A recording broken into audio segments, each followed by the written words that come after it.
तुषारहारधवला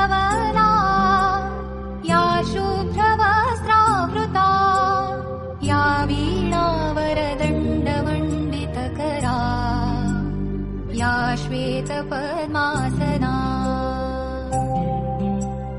या ब्रह्माच्युतशङ्करप्रभृतिभिः देवैः सदा वन्दिता सा मां पातु सरस्वती भगवती निःशेषजाड्यापहा।